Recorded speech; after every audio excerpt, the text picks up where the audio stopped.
அன்பு சகோதர சகோதரர்களுக்கு வணக்கம். அடியன் பிரம்மஸ்ரீ சங்கர் உங்களிடையே பேசி கொண்டிருக்கிறேன். இன்றைக்கு பார்த்தோம் அப்படின்னா ஜூன் 21. இன்றைய தினத்தில் 1947 வருடம் ஜூன் 21ஆம் தேதி வடகரையில் சித்த சமாஜம் என்ற அமைப்பை ஸ்தாபித்த வடகரை வள்ளல் என்று அவர்களுடைய புதல்வர்களால் போற்றப்படுகின்ற சுவாமி சிவானந்த பரமஹம்சருடைய ஜீவ ஐக்கிய நாள் இன்று. சுவாமி பார்த்திங்க அப்படின்னா 1949 ஜீவசமாதி அடைஞ்சாங்க. இன்றைக்கி சற்றேறக்குறை 77 வருஷங்கள் நமக்கு முடிஞ்சு போச்சு. சரி, இன்றைக்கும் சுவாமியை பற்றி பெருவாரியான பேருக்கு தெரியாது. பட் சுவாமி இந்த ஜீவசமாதி நிலையெல்லாம் மக்கள் அனுபவிக்கணும் அப்படின்னு சொல்லிட்டு தான் பெற்ற யான் பெற்ற இன்பம் பெருகை வயகும் அப்படின்ற மாதிரி இந்த சித்த வித்தை அப்படின்ற ஒரு வித்தையை இந்த மக்களுக்கு சொல்லிட்டு போனார். இந்த சித்த வித்தையை முறையாக பயிற்சி செய்து சதா பிராணாயாம நிலை அடைந்தவர்கள் மனித நிலையை எய்தி தெய்வ நிலையை அடைகிறார்கள். இப்போ நாம் எல்லாரும் சாதாரண மனிதர்களாக மரணிப்பவர்கள் எல்லாம் மனிதர்கள் இல்லையா அப்படின்னு சொல்லிட்டு நீங்கள் ஒரு கேள்வி கேட்கலாம். நாம் மனிதர்கள் அல்ல.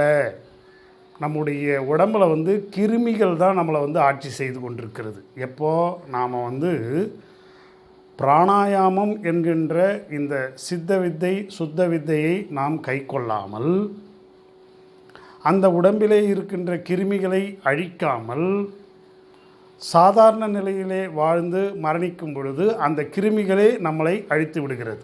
இப்போ நீங்கள் ஒரு பிணத்தை ஒரு 6 மணி நேரம் வச்சிங்க அப்படின்னா அது அழுகி போகுது, அதில் இருந்து துர்நாற்றம் வீச ஆரம்பிக்குது. அப்போ என்ன அர்த்தம் அப்படின்னா அந்த உடம்பில் கிருமிகள் அதிகமாக இருக்கிறது. சரி, நம்மளுடைய உயிரோடு இருக்கும்போது என்ன நிலை அப்படின்னு சொல்லிட்டு பார்த்தீங்க அப்படின்னா நம்முடைய உடம்பில் உயிர் செல்கள் பார்த்திங்க அப்படின்னா 37 ட்ரில்லியன் செல்கள். ஆனால் நம்ம உடம்புகளை கிருமிகள் அப்படின்று சொல்லப்படுகிறது 100 மில்லியன் கிருமிகள் நம்ம உடம்புல இருக்குது. அப்போ இந்த கிருமிகள் தான் நம்மளுடைய வாழ்க்கையை தீர்மானிக்கிறது. நாம் எப்படி வாழணும் அப்படின்ற அந்த எப்படி சிந்திக்கணும், எப்படி என்னென்ன விஷயங்களை செய்யணும் அப்படின்றதெல்லாம் இன்றைக்கு கிருமிகள் தான் தீர்மானம் பண்ண. அதனால தான் இந்த உலகத்தில் சாந்தி சமாதானம் அப்படின்ற நிலை இல்லை. இந்த சாதாரண நாம் கிருமிகளால் வாழப்படுகின்ற இந்த மனித வாழ்க்கை என்று மனிதன் என்று அபிமானிக்கப்படுகிறவனுடைய வாழ்க்கை மனிதனாக உயர்ந்தால் அப்போ என்ன நடக்கும் அப்படின்னா அங்கே அன்பு மட்டும்தான் இருக்கும். அங்கே பழி வாங்கிறதோ அல்லது அடுத்தவர்களுக்கு துரோகம் செய்வதோ இதெல்லாம் இருக்காது. ஒரு மனிதன் அப்படின்னு சொல்லிட்டு ஒரு மனுஷனாக நான் உயர்ந்துட்டேன் அப்படின்னு சொல்லிட்டு ஒருத்தர் எப்படி கண்டுபிடிக்கலாம் அப்படின்னா சொல்லாலும் மனதாலும் செயலாலும் தன்னுடைய உயிர்க்கோ பிற உயிர்க்கோ தீங்கு செய்யாமல் எந்த ஒரு மனிதன் உயர்ந்த நிலையை அடைகிறானோ அவன்தான் மனித நிலையை எய்தியவன். சரி, இந்த மனித நிலையை எய்துவதற்கு நமக்கு எது மிகப்பெரிய தடையாக இருக்குது அப்படின்னா நம்ம உடம்பில் இருக்கின்ற கிருமிகள் 100 ட்ரில்லியன் கிருமிகள். அதில் பார்த்திங்க அப்படின்னா இந்த மூளையிலே மட்டும் பார்த்திங்க அப்படின்னா ஏறக்குறைய 30 மில்லியன் கிருமிகள் இந்த மூளையில் மட்டும் இருக்குது அப்படின்றாங்க. யாராவது மிஸ்பிஹேவ் பண்ணாங்கன்னா நம்ம பெரியவங்க சொல்லுவாங்க, என்னடா மண்டையில் என்ன புழு நெளிதாடா அப்படின்வாங்க. என்னடா மண்டையில் புழு நெளிதா? ஆம், நம்முடைய மூளையிலே இருக்கின்ற அந்த கிருமிகள் அதனுடைய செயல்பாடுகளை தான் நாம் செய்துட்ருக்குறோம். இப்போ உதாரணமாக பார்த்திங்க அப்படின்னா இந்த உணவு வகைகளை நாம் அதிகமாக எடுத்துக்கொண்டிருக்கிறே இருக்கிறோம். இப்போ பார்த்திங்க அப்படின்னா பெருவாரியான பேர்களுக்கு சர்க்கரை ரொம்ப அதிகமாக சர்க்கரை சேர்க்கப்பட்ட தின்பண்டங்கள் ரொம்ப அதிகமாக பிடிக்குது. காரணம் என்ன அப்படின்னா நம்முடைய உடம்பிலே இருக்கின்ற கிருமிகளுக்கு சர்க்கரை உணவுகள் அதிகமாக அதுகளுக்கு பிடிக்கும். இப்போ இந்த மாதிரியான சர்க்கரை உணவுகள் அதீதமாக இந்த உலகத்திலே அதிகமாக இப்போ ஆனதன் காரணமாக தான் இப்போ நாம் கேன்சர் போன்ற வியாதிகளில் அதிகமாக பாதிக்கப்படுறோம். காரணம் என்ன அப்படின்னா அந்த கிருமிகள் சாதாரண நிலையிலேருந்து அடுத்த நிலையில் போயிடுது. சரி, இப்போ இந்த கிருமிகளை நம்ம உடம்பு எப்படி பாதுகாக்குது அப்படின்னா நம்ம உடம்புல நோய் எதிர்ப்பு அணுக்கள் என்று சொல்லக்கூடிய அந்த இம்யூன் செல்களை வந்து வச்சு தான் இது வந்து 10 மில்லியன் இம்யூன் செல்கள் வந்து ஒவ்வொரு நாளும் இந்த உடம்பை வந்து பாதுகாக்குது. அந்த இம்யூன் செல்கள் வந்து பாதிப்படையும் பொழுது இந்த கிருமிகளுடைய தாக்கம் அதிகமாகுது. அப்போ என்ன ஆகுது அப்படின்னா, இந்த உணவு வகைகள் அதிகமாக கார்போஹைட்ரேட்ஸ், அதாவது சர்க்கரை தன்மையாக மாறக்கூடிய அதிகமான கார்போஹைட்ரேட்ஸ் நம்ம அதிகமாக எடுத்துக்கிட்டோம் அப்படின்னா, இந்த நோய் எதிர்ப்பு அணுக்களினுடைய வீரியம் குறைஞ்சி கிருமிகளினுடைய வீரியம் ரொம்ப அதிகமாகிடுது. அங்கே தான் பெரிய மாற்றம் நம்மளுடைய உடம்புல ஏற்படுது. இப்போ நான் வந்து இங்கே ஒரு விஷயத்தை நான் இங்கே லிங்க் பண்ணணும்னு பார்க்குறேன். என்ன அப்படின்னா, கருட புராணம் அப்படின்ற ஒரு விஷயம். கருடன் புராணம். இங்கே என்ன மாதிரியான விஷயம் நமக்கு ஏற்படுது அப்படின்னா, இந்த உடம்புல வந்து கிருமி போஜனம்னு சொல்லுவாங்க. அதாவது இந்த உடம்பே வந்து கிருமிகளால் தின்னப்படுவது தான் கிருமி போஜனம். அதுதான் கருட புராணத்தில் சொல்லப்பட்டிருக்கு. அப்போ ஒரு மனிதன் பாவச் செயல்களை செய்தானால் அவனுடைய உடம்பிலே இருக்கின்ற கிருமிகளே அவனை தின்று கொன்றுவிடும் அப்படின்றது தான் இந்த மூத்தோர்கள் தங்களுடைய உடம்பிலே நடந்த விஷயங்களை உணர்ந்து அந்த என்னென்ன தவறுகள்லாம் செய்யக்கூடாதுன்றத நமக்கு சொல்லி வைத்தது கருட புராணம். அப்போ பாவச் செயல்களை எதன் மூலமாக நம்ம செய்கிறோம்? நம்ம உடம்புல இருக்கிற கிருமிகளினுடைய தூண்டுதல்கள்னால வந்து நாம் பாவச் செயல் செய்கிறோம். இந்த உலகத்தில் போதைப் பொருள்களுக்கு அடிமையாக இருக்கிறாங்க, குடிகளுக்கு அடிமையாக இருக்கிறாங்க, பாலியல் விஷயங்களுக்கு வந்து அடிமையாக இருக்கிறார்கள். இன்னும் சொல்லப்போனால் இன்றைக்கி வந்து உணவுகளுக்கு வந்து மிகப்பெரிய அடிமையாக இருக்கிறார்கள் இந்த மக்கள். 3 வேளை உணவுகள் எல்லாமே வறுத்தது பொரித்தது அப்படின்ற மாதிரியான உணவுகள். இப்போ இந்த மாதிரியான வறுத்தது பொரித்ததுன்ற மாதிரியான உணவுகளை ஜீரணிக்கிறதுக்கு நம்ம உடம்புல வந்து என்சைமே கிடையாது. இந்த மாதிரி சாப்பிடும்போது என்ன ஆகுது அப்படின்னா, அது வந்து இந்த கிருமிகள் வந்து அதிகமாக வளர்வதற்கு வந்து அது மிகப்பெரிய துணை புரியுது. ஸோ இந்த மாதிரி உடம்புல கிருமிகள் அதிகமாகும் பொழுது அது என்ன பண்ணுது? நம்முடைய இரத்த ஓட்டத்திலலாம் போயிட்டு அடைச்சிக்குது. இந்த இரத்த ஓட்டத்தில் போயிட்டு அடைச்சிக்கிறதுனால நமக்கு வந்து ஸ்ட்ரோக் போன்ற விஷயங்கள், பக்கவாதம், திடீரென்று ஸ்ட்ரோக் மாதிரி கை கால் செயலிழப்பு, இந்த மாதிரியான விஷயங்கள்லாம் நமக்கு நடந்தது. அதுவும் ஒரு விதமான தண்டனை தான். எதனால்? நாம் செய்கிற தவறுகளுக்கான தண்டனை. அப்போ சுவாமி என்ன சொல்கிறார் அப்படின்னா, நம்முடைய உடம்பில் இருக்கின்ற கிருமிகளை நாம் எவ்வாறு அழிப்பது, நம்முடைய உடம்பில் இருக்கின்ற 100 ட்ரில்லியன் அந்த கிருமிகளை எவ்வாறு அழிப்பது, நல்ல கிருமிகளை மட்டும் எவ்வாறு வாழ வைப்பது அப்படின்னா, அதற்கு தான் நாம் வந்து பிராணாயாமம் அப்படின்ற இந்த சித்த வித்தையை நம்ம பார்க்குறோம். இந்த சித்த வித்தை என்ன பண்ணுது அப்படின்னா, உடம்பில் இருக்கின்ற அந்த உஷ்ண சக்தியை இது உயர்த்துகிறது. இப்போ நீங்கள் உங்களுக்கெல்லாம் ஃபீவர் வரும். ஃபீவர் எதுக்கு வருது? நம்ம உடம்பில் இருக்கிற கிருமிகளை அழிக்கிறதுக்கு உடம்பு வந்து தன்னுடைய உடம்புடைய வெப்பத்தை வந்து அதிகப்படுத்துது. அதன் மூலமாக வந்து கிருமிகள் அழிக்கப்படுகிறது. ஆனால் இது வந்து நம்மளுடைய சித்தவித்தைன்றது வந்து என்ன பண்ணுது அப்படின்னா, நம்முடைய உடம்பிலே இருக்கின்ற பிராணன் என்ற வாயுவை அந்த புருவ மத்தியத்துக்கு மேலே வந்து நாம் உள்ளிலேயே நாம் வந்து மேலே ஏற்றும் பொழுது அந்த இடத்துல ஒரு விதமான உஷ்ண நிலை ஏற்படுகிறது. அப்போ இந்த உஷ்ண நிலை ஏற்படும் போது என்ன ஆகுது அப்படின்னா, அந்த இடத்துல வந்து ஒரு மின்காந்த புலம் வந்து ஏற்படுகிறது. இப்போ இந்த கண்களுக்கு வழியாக வந்து மேலே இந்த புருவ மத்தியத்தில் பார்த்துக்கிட்டு அப்படி பண்ணும்போது என்ன ஆகும் அப்படின்னா, கண்களில் இருந்து ஒரு விதமான ஒளி ஆற்றல் இங்கேருந்து பாயும். இந்த பிராணன் வந்து அதிலிருந்து மேலே நாம் உள்ளுக்குள்ளேயே நாம் இது பண்ணும்போது இந்த இடத்துல வந்து ஒரு மின்காந்த புலம் வந்து உற்பத்தி ஆகுது. அந்த மின்காந்த புலத்தால் நம்முடைய பழைய பதிவுகள், அதாவது இந்த கிருமிகளால் ஏற்படுத்தப்பட்ட பழைய பதிவுகள் எல்லாம் அழிஞ்சிக்கிட்டே வரும். அப்போ சதா பிராணாயாம நிலையில் ஒருத்தன் போயிட்டான் அப்படின்னா, இந்த உடம்பில் இருக்கிற கெட்ட கிருமிகள் எல்லாமே அழிஞ்சு போயிடும். அவனுக்கு வந்து நோய் என்பது கிடையாது. அப்போ நோய்கள் என்பது எதனால் வருது? கிருமியினால் வருது. அந்த கிருமியினுடைய அந்த பாதிப்பை நமக்கு சொல்கிறது தான் கருட புராணம்னு சொல்லிட்டு நாம் முன்னோர்கள் எழுதி வச்சுருக்காங்க. அப்போ பாவம் என்பது என்ன அப்படின்னா, நாம் இந்த உடலுக்கும் உயிருக்கும் தீங்கு விளைவிக்கக்கூடிய எண்ணங்களும் சொல்களும் செயல்களும் உணவுகளும் இதை நாம் இந்த உடம்புக்கு கொடுக்கும் பொழுது அங்கே அது பாவச் செயலாக மாறி நம்முடைய உடம்பிலே இருக்கின்ற அந்த கிருமிகளினுடைய அது அதிகமாக வளர்ந்து அதன் மூலமாக உடல் அழிவதற்கான ஒரு சூழ்நிலையை ஏற்படுத்தி கொடுக்கிறது.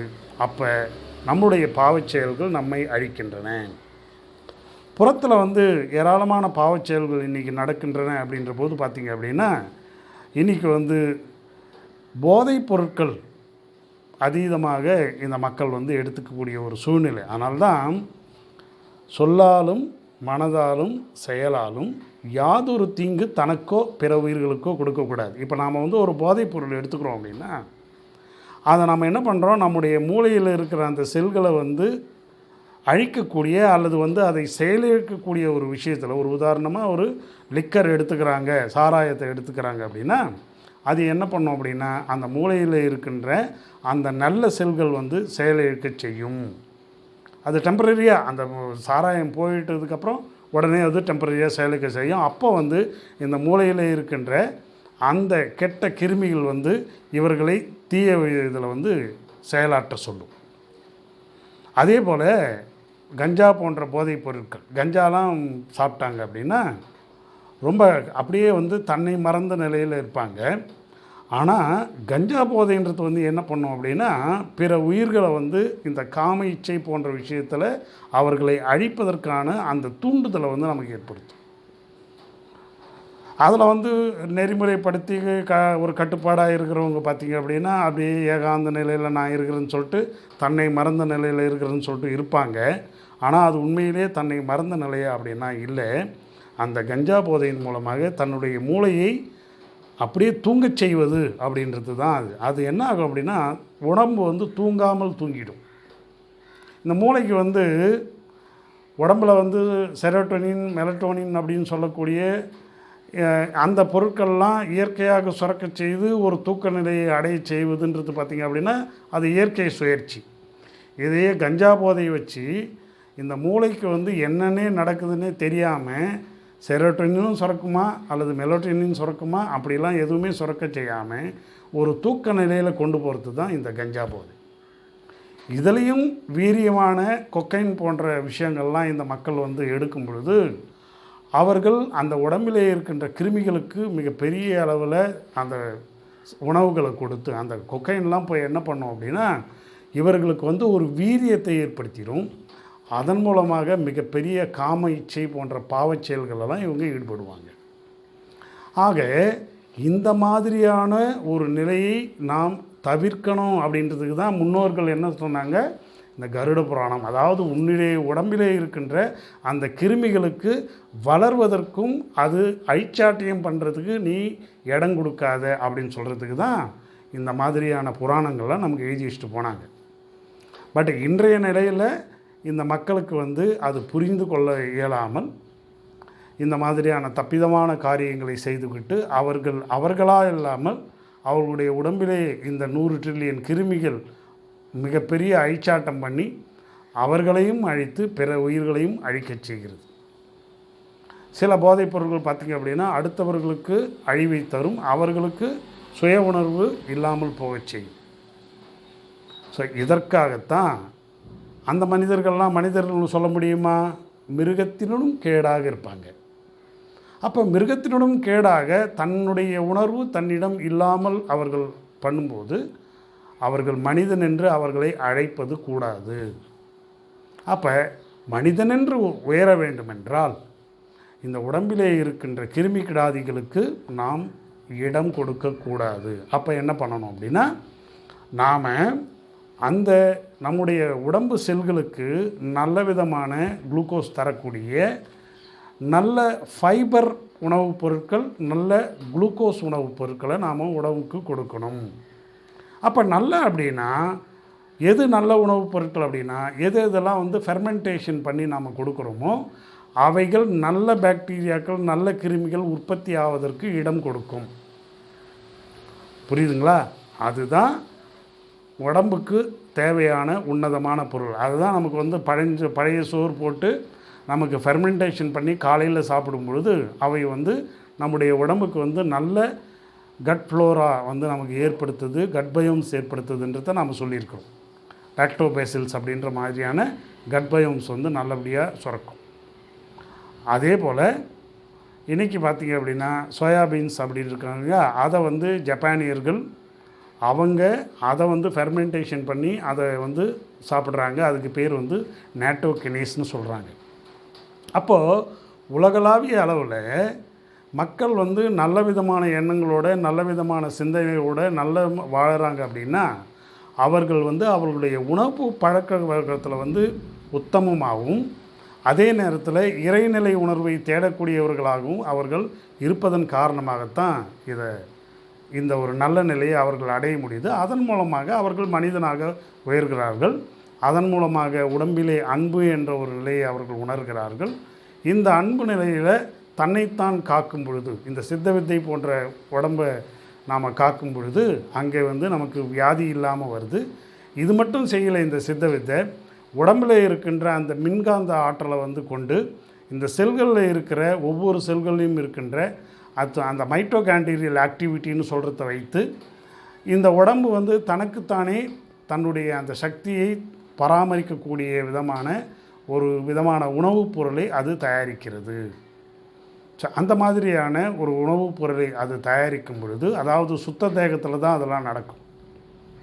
இப்போ நாம் வந்து பார்த்திங்க அப்படின்னா சமைத்துண்ணும் பழக்கம் எப்போ நமக்கு வந்ததோ அப்போ வந்து 70% அந்த கெட்டுப்போன, அதாவது தரம் குறைக்கப்பட்ட அல்லது வந்து அழிக்கப்பட்ட ஒரு உணவுகள் 30% தான் அது நமக்கு சக்தியாக உடம்புக்கு போகுது. 70% அதனுடைய சக்திகளை அழித்து நாம் எடுத்து பண்ணுறோம் உணவு சமைப்பதன் மூலமாக. இன்றைக்கி பார்த்திங்க அப்படின்னா ப்ரிசர்வேட்டிவ்ஸ் போன்ற விதமான விஷயங்கள்லாம் அதிகமாக போடுறதன் மூலமாக மிகப்பெரிய அளவில் இந்த கிருமிகள் உற்பத்தி ஆவதற்கும் அந்த உணவுப் பொருட்களுடைய அந்த உண்மையான தன்மை அழிந்து போவதற்கும் காரணமாக இந்த உலகம் வந்து இன்றைக்கி நடந்துட்டுருக்கிறதுனால இன்றைக்கி மனிதர்கள் இன்றைக்கி பெருவாரியான பேர்கள் இல்லாமல் மனிதனின் அபிமானிக்கவர்கள் தான் இருக்கிறாங்க. அதன் காரணமாகத்தான் இந்த உலகத்தில் சாந்தி சமாதானம் நிலவுவதில்லை. யாரை பார்த்தாலும் அணுகுண்டு தயாரிப்பதிலே வந்து வல்லவர்களாக இருக்கிறார்களே தவிர அன்பை இந்த உலகத்திலே ஊட்டுவதற்கு யாரும் தயாராக இருப்பதில்லை. இதனால தான் இன்றைக்கி சாந்தி சமாதானம் இல்லாத ஒரு நிலை. இந்த நிலையை மாற்றுறதுன்றதுக்கு தான் 1921ஆம் ஆண்டு சித்த சமாஜம் அப்படின்ற ஒரு அமைப்பை வந்து சுவாமிகள் சானந்த பரமஹம்சர் அவர்கள் ஏற்படுத்தி கொடுத்தார்கள். அவருடைய அந்த போதனை சித்தவேதம் என்ற போதனையில் அவர் என்ன சொல்கிறார் அப்படின்னா, இந்த மாதிரியான ஒரு மாயா சமுத்திரத்தில் வந்து நம்முடைய வாழ்க்கையை நாம் ஆழ்த்தி அதன் மூலமாக பலவாறான துன்பங்களுக்கு நாம் ஈடு கொடுக்கிறோம். இந்த துன்பங்களில் இருந்து விடுபடுவதற்காக நாம் என்ன பண்ணணும் அப்படின்னா, நம்முடைய உடம்பிலே இருக்கின்ற அந்த நல் இயக்கத்தை நாம் உணர வேண்டும். அந்த நல்ல செல்களினுடைய இயக்கத்தை ஊக்கப்படுத்த வேண்டும். இந்த செல்களினுடைய அந்த இயக்கத்தை எவ்வாறு ஊக்கப்படுத்துவது என்றால், அந்த செல்கள் எவ்வாறு செயல்படுகிறது என்றது பார்க்கணும். இப்போ ஒவ்வொரு செல்லும் ஒவ்வொரு நொடி பொழுதும் நம்முடைய உடம்பில் ஏறக்குறைய 20 லட்சம் செல்கள் வந்து நம்முடைய உடம்புலேருந்து பிரிஞ்சு அது புதிய செல்களாக உற்பத்தி ஆகும். அப்போ அவைகள் வந்து முழு சக்தியை அடுத்த செல்களுக்கு கொடுத்து ஒரு தர்ம நிலையில், தர்ம சிந்தனையோட அன்பு நிலையில் அது இயங்குகிறது. அந்த மாதிரி பார்த்திங்க அப்படின்னா ஒரு நாளைக்கு நாம் 1.72 ட்ரில்லியன் செல்கள் வந்து புதியதாக உற்பத்தி ஆகிறது. அப்படின்றத நாம் உடம்பில் அந்த அன்பு நிலையில் இதெல்லாம் இயங்குதுன்றதை நாம் பார்க்கணும். அப்போது ஒவ்வொரு உறுப்புகளும் இந்த செல்களினுடைய இயக்கத்தின் மூலமாக ஒவ்வொரு உறுப்புகளும் அதனுடைய வேலைகளை நல்ல விதமாக செய்வதன் மூலமாகத்தான் ஒரு மனிதன் உயிரோடு இருக்க முடிகிறது என்கின்ற அந்த ரகசியத்தை நாம் புரிந்து கொள்ள வேண்டும். அப்படி இல்லை அப்படின்னா இந்த உடம்பில் இருக்கிற அந்த ராஜ உறுப்புகள் அல்லது ஒவ்வொரு செல்களும் சரிவர இயங்கவில்லை என்றால் நமக்கு வந்து கேன்சர் போன்ற விஷயங்கள்லாம் வந்துடுது. அப்போ உடம்புல வந்து உயிர் தங்குமா? தங்காது. அப்போ அன்பு அப்படின்ற ஒரு நிலை மாறணும். இன்றைக்கி பார்த்திங்க அப்படின்னா கேன்சர் அதிகமாக ஏன் ஏற்படுது அப்படின்னா மனதில் வந்து வக்கிர புத்தியும் மன அழுத்தம் அதிகமாக ஏற்படும் பொழுது தான் இந்த கேன்சர் போன்ற அதிகமான விஷயங்கள் வருது. அதே நேரத்தில் அதிகமான ப்ராசஸ்டு ஃபுட்டு சாப்பிடும் பொழுது வருது. அதிகமான எண்ணெயில் வறுத்த பொரித்த உணவுகளை சாப்பிடும் பொழுது நெஞ்சு அடைப்பு, இந்த மாதிரியான ஸ்ட்ரோக் போன்ற விஷயங்கள், இதய பலவீனம், இதய செயலிழப்பு போன்ற விஷயங்கள் நடப்பதன் மூலமாக இந்த ஹார்ட் அட்டாக் என்ற முறையிலே பெருவாரியான பேர் இங்கே இறக்குறாங்க. அதே நேரத்தில் கை கால் விழுந்து போகின்ற அந்த பேராலிசிஸ் அப்படின்ற நிலையில் மூளையில் இருக்கின்ற இரத்த குழாய்களில் அடைப்பு ஏற்படும் பொழுது அங்கே மனிதன் செயலிழந்த ஒரு தன்மையை ஏற்படுத்தி கொள்கிறான்.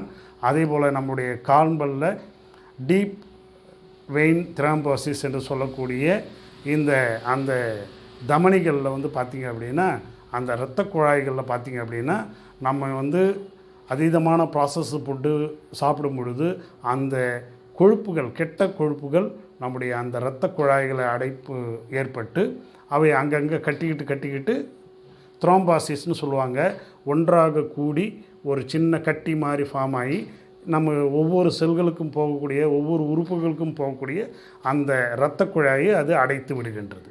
இது மாதிரி தான் இன்றைக்கி ஏராளமான துன்பங்கள் இந்த மனித குலத்துக்கு வருகிறது. எனவே நாம் நல்ல விதமான வாழ்வை, அன்பு நெறி வாழ்வை வாழும் பொழுது இதிலிருந்து தப்பித்து நாம் மனிதனாக உயரலாம். அந்த மாதிரி மனிதனாக உயரணும்னா இந்த சித்த வித்தை போன்ற அந்த சுத்த பிராணாயாமம், நம்முடைய சித்தர்களுடைய அந்த வாசியோக பயிற்சிகள் நாம் செய்தோம் அப்படின்னா நாம் மனிதனாக உயரலாம். அப்படி இல்லைன்னா கிருமிகள் உள்ளுக்குள்ளே இருந்து நம்மளை ஆட்சி செய்கிறது என்பதை உணராமலே நானும் மனிதன் என்ற போர்வையிலே வாழ்ந்து இந்த உலகிலே பலவாறான தீமையான செயல்களை செய்து உலக அழிவிற்கும் உலக மக்களினுடைய அமைதியினுடைய அழிவிற்கும் வேலை செய்து இங்கே அதீதமான இந்த இராணுவ தளவாடங்களை எல்லாம் விற்பனை செய்து அதன் மூலமாக நாங்களே வல்லரசு என்கின்ற அந்த மாறுதட்டி கொண்டு மரணிப்பது தான் இந்த மனிதனுடைய நிலையாக அமையும் என்று கூறி, இதற்கு நாம் சரியான தீர்வை எடுக்க வேண்டுமென்றால் அன்பு வழியிலே நாம் செல்லும் பொழுது அந்த உண்மையான மனித நிலையை நாம் அடைந்து மனிதனிலிருந்து தெய்வ உணர்வை நாம் அடையலாம், எழுதலாம் என்று கூறி நிறைவு பெறுகிறோம். நன்றி, வணக்கம்.